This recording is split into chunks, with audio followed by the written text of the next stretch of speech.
Krishna, Hare Hare, Hare Rama, Hare Rama, Rama Rama, Hare Hare. Krishna, Krishna, Krishna, Hare Hare, Hare Rama, Hare Rama, Rama Rama. Hare Krishna, Krishna, Krishna, Hare Hare, Hare Rama, Hare Rama, Rama Rama, Hare Hare. Hare Krishna, Krishna, Krishna, Hare Hare, Hare Rama, Hare Rama, Rama Rama. Hare Krishna, Krishna Krishna, Hare Hare, Hare Rama, Hare Rama, Rama Rama, Hare Hare.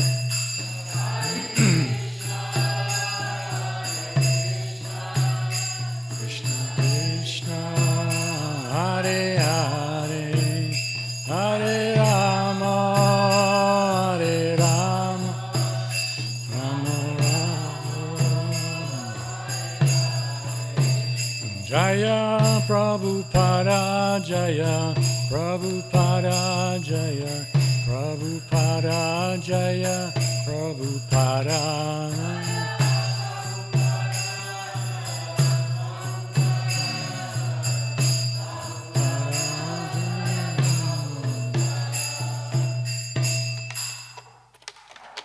Jaya Vishnupad, Paramahansa Parivajrapacharya, Srikara Sattvaris, Divine Grace, A.C. Bhakti Vedanta Swami, Srila Prabhupada ki, Grantara Srimad Bhagavatam ki, Nitai Gaura Premanandi.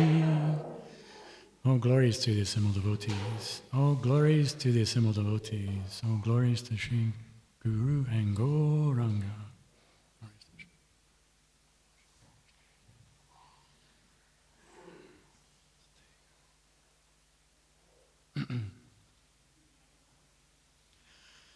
Om Namo Bhagavate Vasudevaya.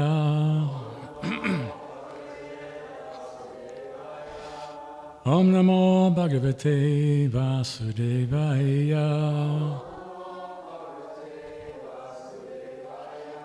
Om Namo Bhagavate Vasudevaya.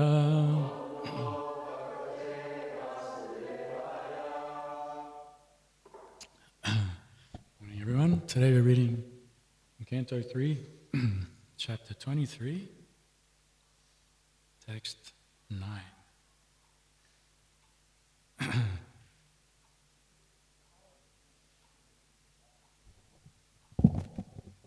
Evam Bruvanum Abhilakila Yoga Maya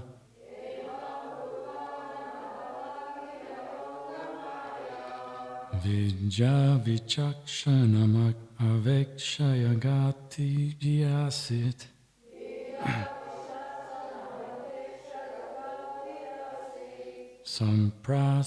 Samprasaya Pranaya Vivalaya Girishad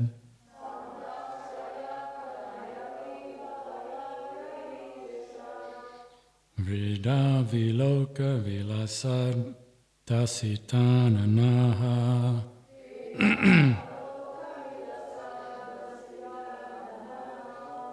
Evam Bruvanum Abhilakila Yoga Maya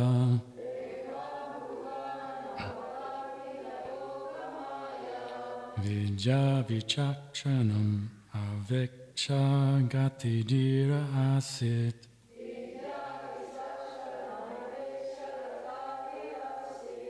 Samprashaya pranaya vivalaya girishad.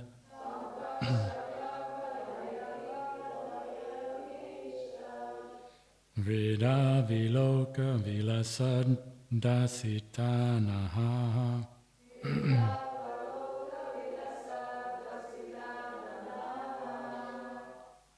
Someone try?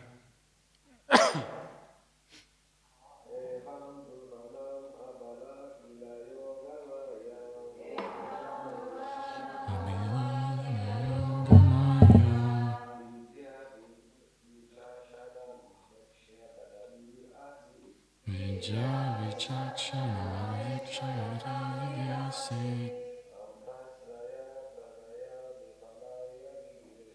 samprashaya pranaya privalaya virashe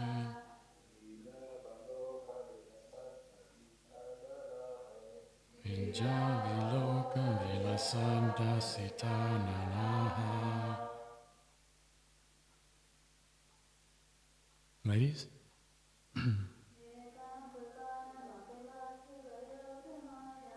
Evam bruvana madilakila yogamaya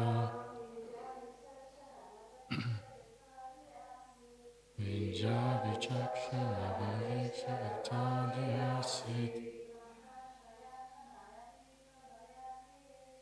samprasaraya viloka vilasadvasananaha.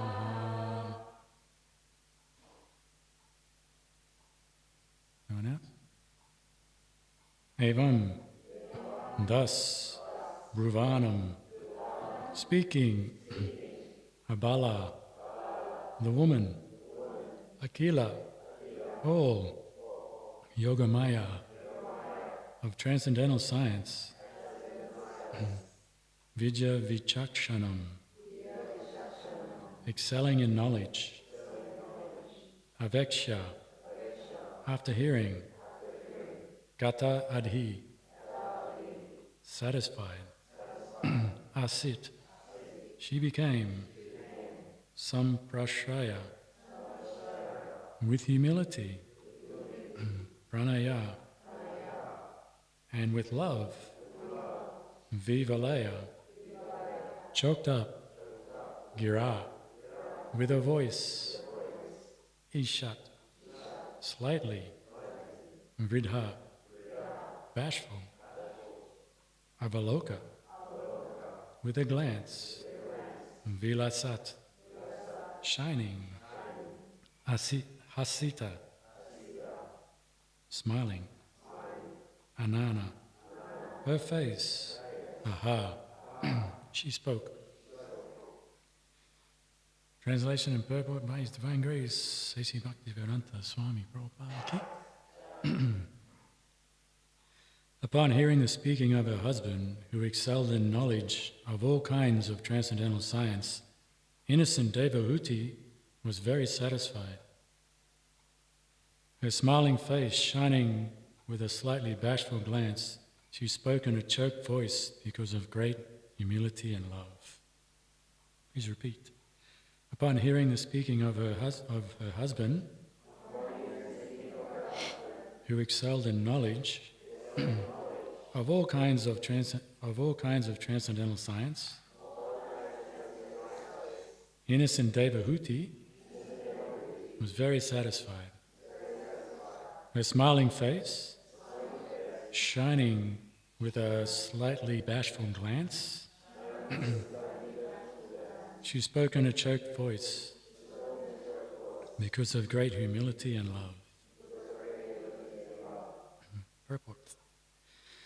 It is said that if one is already engaged in Krishna consciousness and is rendering transcendental loving service to the Lord, then it can be supposed that he has finished all the recommended courses of austerity, penance, religion, sacrifice, mystic yoga, and meditation. Devahuti's husband was so expert in the transcendental science that there was nothing for him to argue about. And when she heard him speak, she was confident that since he was very much advanced in devotional service, he had already surpassed all the transcendental educational activities. She had no doubt that the gifts offered by her husband, she had no doubt about the gifts offered by her husband. She knew that he was expert in offering such gifts. And when she understood that he was offering the greatest gift, she was very satisfied. She was overwhelmed with this ecstatic love, and therefore she could not reply. And then, with a faltering language, just like an attractive wife, she spoke the following words.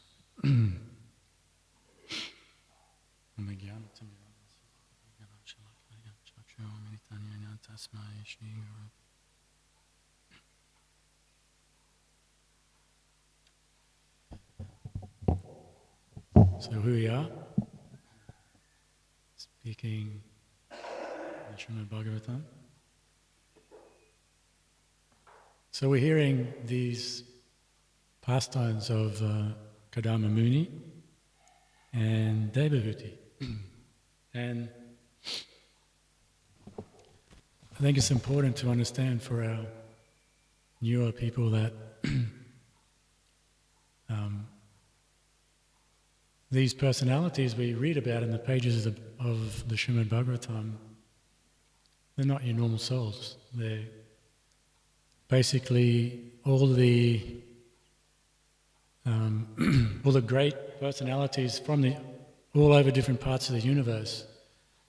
And the compilation of the Bhagavatam is the stories or the histories of things that have happened in their lives.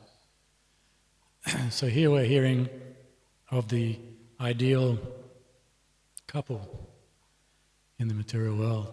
So Kadama was a great yogi and a devotee, and Devahuti, she was a princess.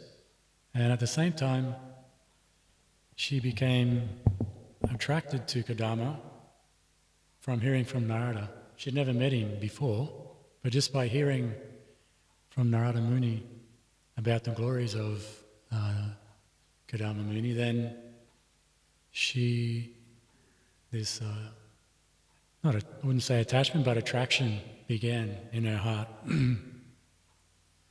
So she approaches her father, Swayambhuva Manu, and he agrees. So then they go to see Kadama Muni, and he's doing his meditation, and they come before him, and they make a plea to him, not a plea, but what do you call it?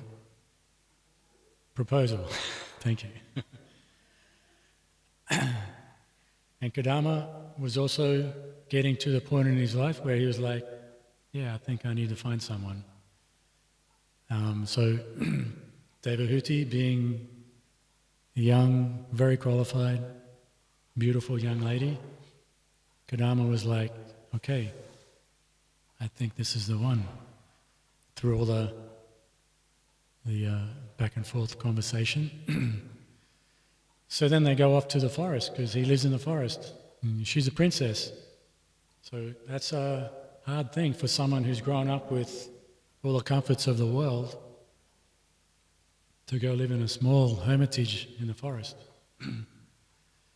But she did that, and as we're reading, she did it with a great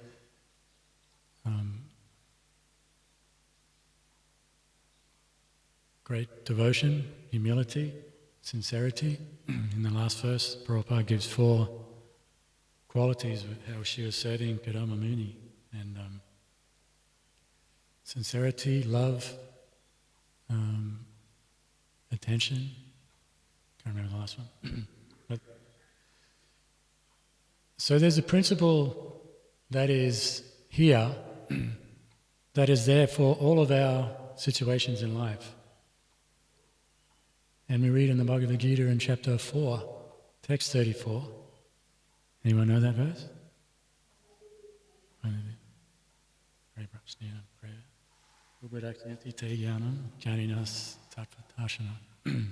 So there's a principle in all of our dealings in this world where someone knows something more than us and we're in a position of student, disciple, trying to learn something. So the process of the Vedic system is we have to render some service, we have to ask in a humble, submissive way from this person who we know is further along the path than us. Depending on what we're trying to do in life, whether we're trying to learn a musical instrument, whether we're learning how to do business, anything and everything, and especially in spiritual life, this principle is there where we take some guidance from someone more advanced than us. Obviously, Devahuti here is very fortunate that her husband he's very advanced. He's already on the stage of love of God. So, in the previous verse, we were reading that because Kadama Muni was so pleased by how she was taking care of him, he wanted to do something back. So this is reciprocation. So he gave her this gift, and Ishvaka yesterday was very nicely explaining how Lord Chaitanya came to give this gift, and Prabhupada also came to give the same gift. And we're reading how Kadama Muni gave this gift to Devahuti in this way of bestowing love of God, the highest stage of perfection for the human form of life.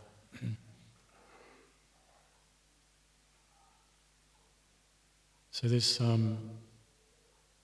is very important to understand that, we read, especially when we're a little bit new, all of these concepts, the wife has to serve the husband, there's all this concept of so much service, so much this, so much whatever, we just got to serve everybody except for us. But underneath this is this principle where by offering service we will be endowed with knowledge, we'll be endowed with the good qualities of the demigods, we'll be endowed with ultimately love of God through the dealings that we have with our Diksha Guru, with our Shiksha Gurus. This grace that is coming from Krishna is flowing through these personalities. So when we have this mood of service to our seniors, this grace can flow through them. I know myself personally, when someone is sincere and they're really trying to do the best, like you just feel like you want to help them more, you want to do more. And we see all through the pages of the Bhagavatam where this is the case, that someone is sincerely serving and someone is pleased with that. And through that pleasing that personality, there's an exchange. And that exchange is the transcendental knowledge going from heart to heart, bhakti going from heart to heart also.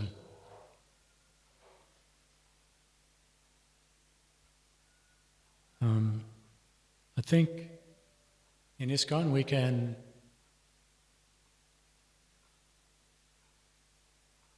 can have sometimes a little bit too much emphasis on the Diksha aspect of the Guru situation and not so much on the Shiksha. But, for many of us, our spiritual masters are not that close by. And we have much closer relationships with our mentors or someone we look up to in the community. I mean, doing service with them all the time. And we can become a little familiar in those relationships. But ultimately, I think we can take as much guidance from them as we can from our Diksha Gurus. And, you know, just over the last week or so, there's been a big court case that happened in India, and ISKCON didn't win that case. So there's the two camps. But ultimately, I, through my, I do a bit of study, but through my studies of these philosophical problems, I see that we're still connected to Prabhupada, who is our link to that pure devotee.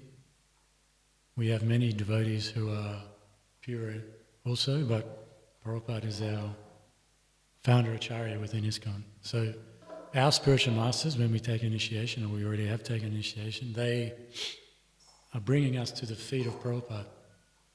And then we, through time, as we get further away from when Prabhupada was here, the spiritual masters are still following the process that Prabhupada has handed down. So this grace can still flow through anyone and everyone, coming down through Prabhupada as far as the parampara.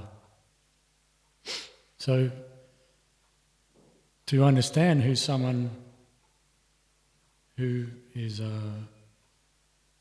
someone who is qualified for us to take guidance from, to hear from, we need to know that as well.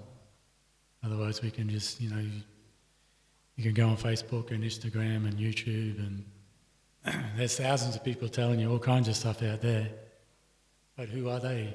What is their, what is their character? What is their virtues? What is their values? They may know some things, but ultimately, if you need to advance in your spiritual life, we need to have people who are spiritually advanced guiding us. Whether they're a little bit more advanced than us or a lot more advanced, it's still beneficial. It's not necessary that we have to look for the topmost Uttama Adhikari. Or, of course, that's great if we have that. We do have that. We have Prabhupada. So, understanding the qualities of someone we take guidance from, who will help us the most. We can, if we want to learn to play the guitar, that's one thing. We can find someone who's still smoking joints, but he's a great guitar player. We can learn from him. If we want to learn some sport, we can learn from someone who's very expert at that sport, but his character still may not be good, but you'll learn. But ultimately, when you want to learn the highest thing, you need to have someone whose character, whose values, who's situated well in practice of what they're trying to tell you to do. So these things are important to know also, that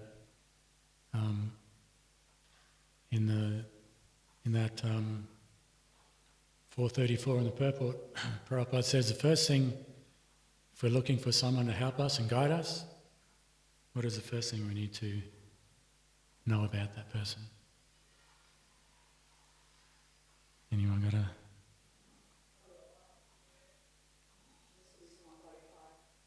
Yeah, what makes them qualified?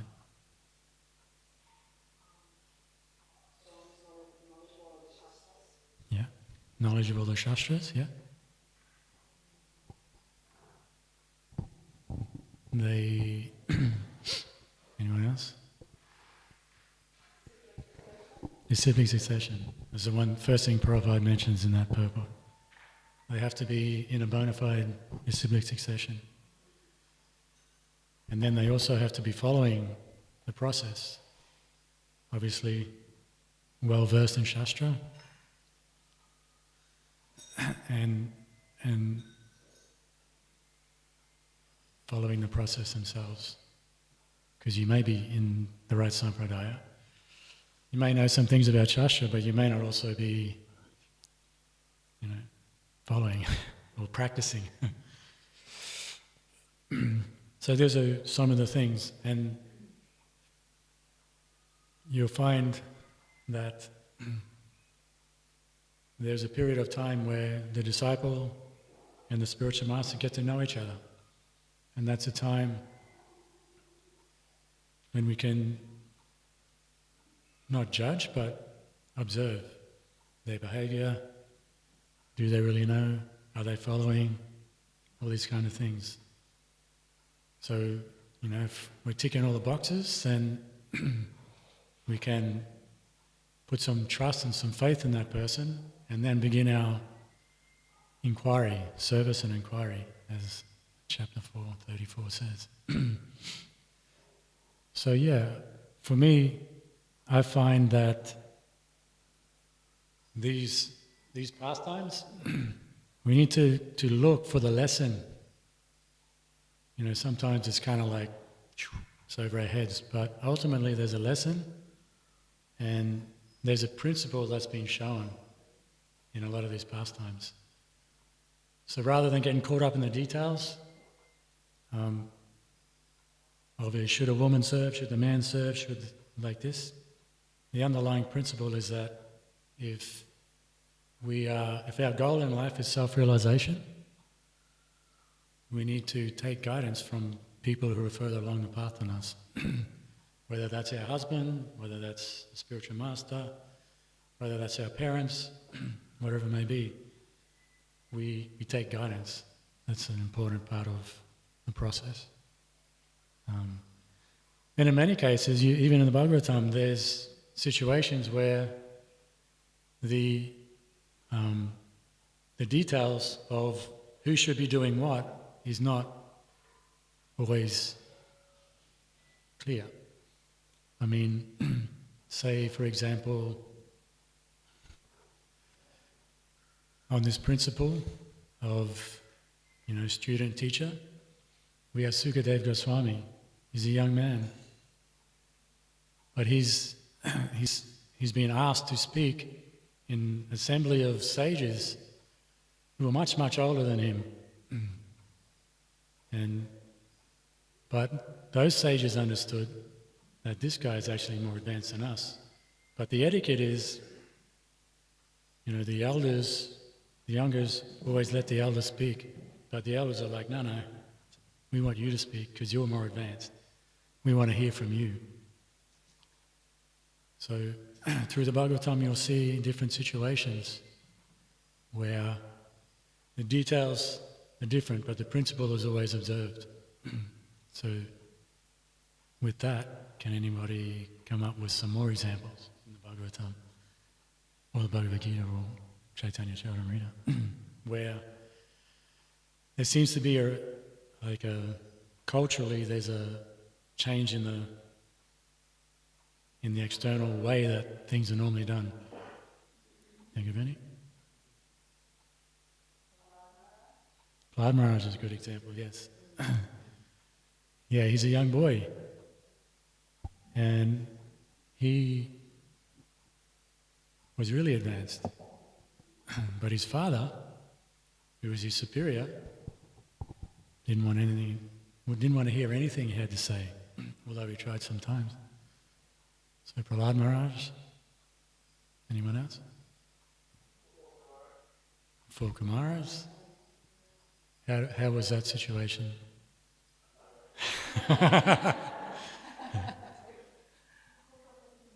Gopa?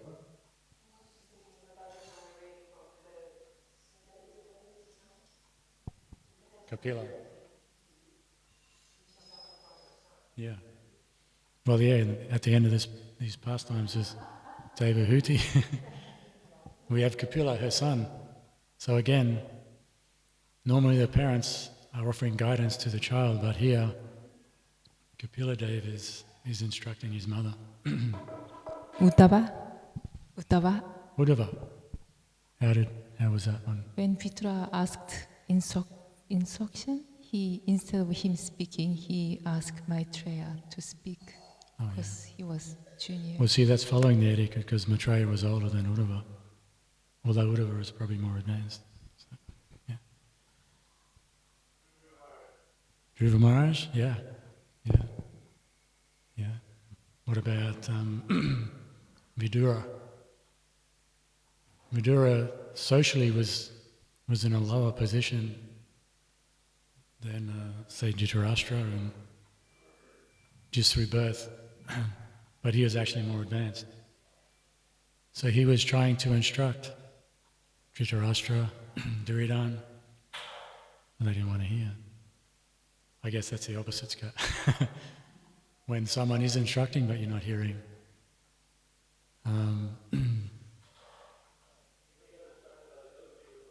Sorry? Vidura? Uddhava, yeah. Anything else? Any other ones? What about in Lord Chaitanya's time? Gopal Guru.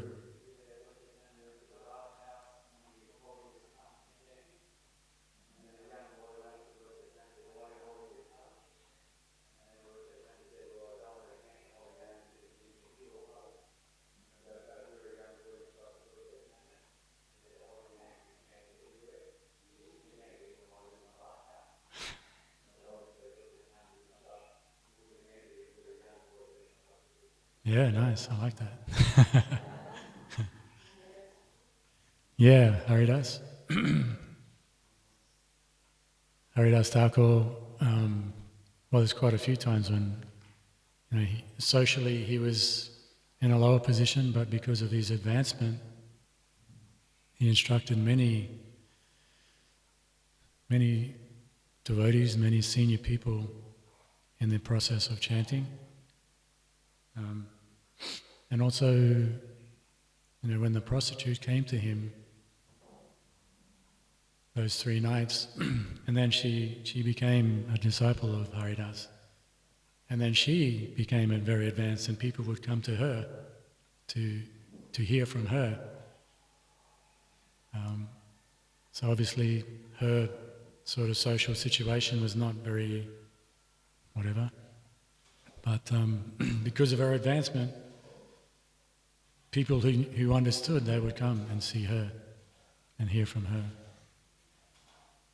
But so this is a principle that overrules the detail. And for those who understand the principles and details, this is what is... the principles keep us strong, keep us steady and on the right track. But if we start mixing the details and the principles, then we can begin to hit the side of the road, hit the speed bumps.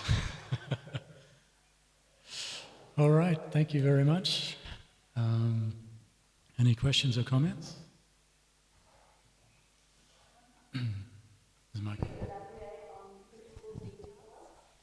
Yeah. Just to how to distinguish between the two? Well, the principles are the fundamental aspects of our practice. Like Prabhupada would, when he first started the movement, he adjusted certain things. But then there's certain things he was like, we can't change these things. So in the Nectar of Devotion, there's 64 principles of devotional service given. And you'll find that Prabhupada hasn't done anything with those. But the details, how, according to time, place, circumstance, they can be adjusted. Not whimsically, but the cultural aspect is something that's meant to support the principles.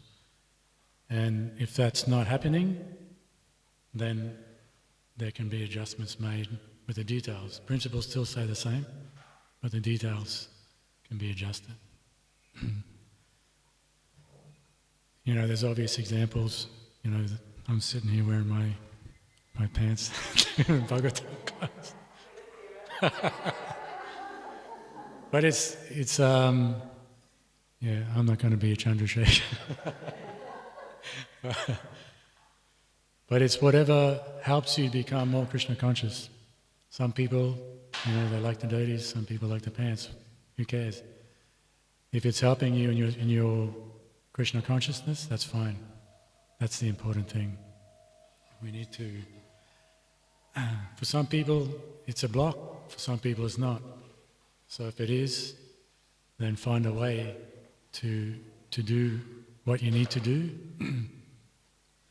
And again, the principle isn't what sort of clothes you should wear. The principle is you should be covered in a sattvic way, so modest sort of clothing. That's the principle. The detail is how that's done. So, you can go through thousands of different examples, but that's just one. And everything has to be put through the lens of, is this going to help me in my Krishna consciousness? And for some people, they need that. But the cultural aspect is meant to support your Krishna consciousness. Yeah.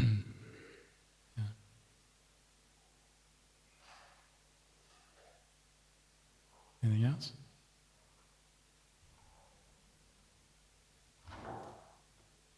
Okay. Oh, Vaishnavi.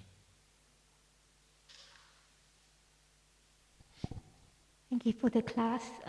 You mentioned about the example of someone who did follow etiquette, as Julian mentioned about Uddhava. He followed that Maryada Pyatikrama. He deferred Maitreya Muni to Vidura to Maitreya Muni. Mm-hmm.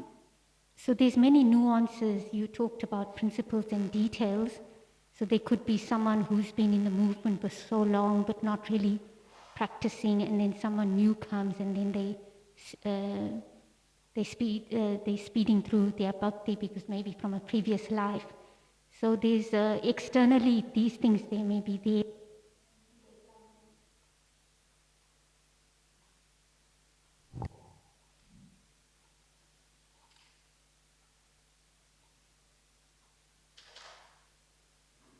We see the example of Uddhava where he did follow. So what is the mindset of someone who actually is following the principles regardless of their age or when they join the movement, because they need to also follow the external etiquette? So what is that consciousness behind it? Because also someone may be practicing a long time, they may have an entitlement mentality, or the color of their clothes, they think I'm superior, or I should get respect, or all these nuances. So can you talk about the mindset of someone who's truly practicing? Okay, I'll try my best.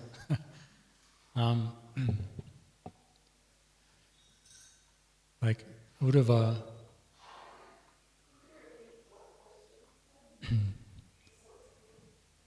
Vaishnavi?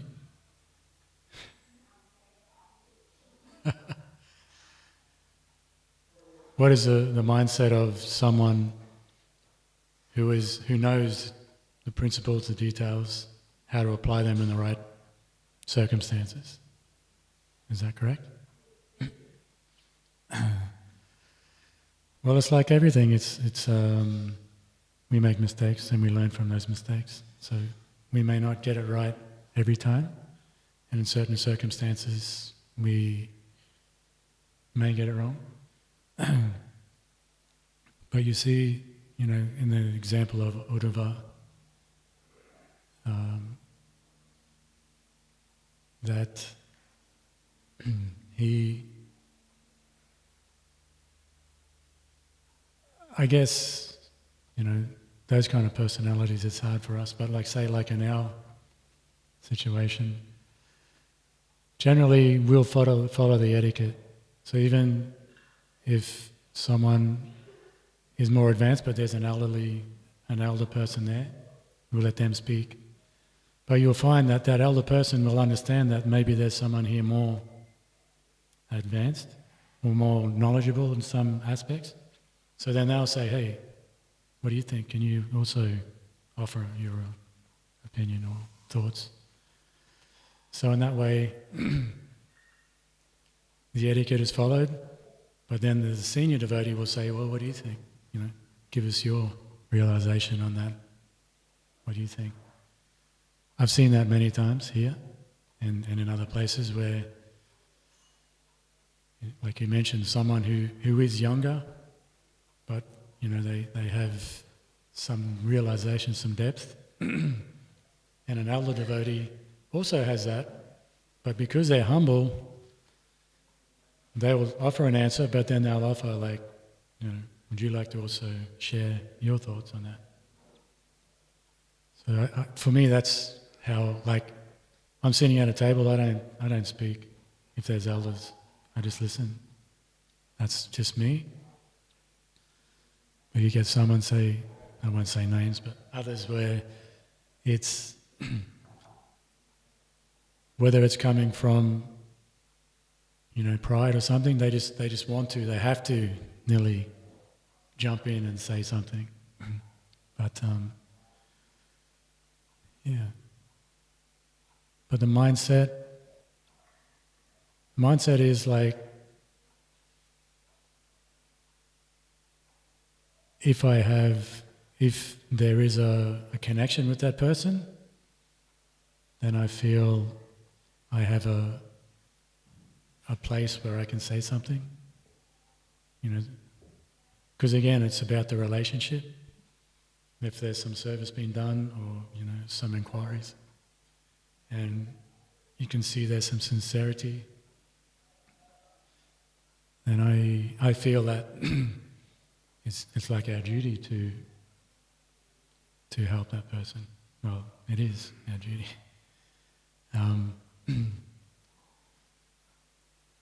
But in saying that, if there's someone more senior and someone's asking me something, I feel very uncomfortable to speak in front of that person because I know they're senior. But, I don't know. Like Ramai Swami was sitting over there before, I was like, jeez.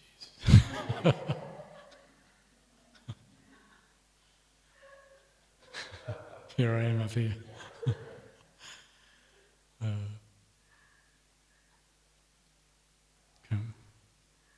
Anyone else got a comment on that?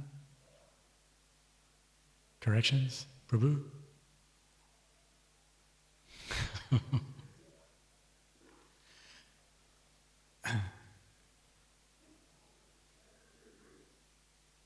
Oh, he doesn't want to say anything. Okay, Kantaraj, Srimad Bhagavatam ki.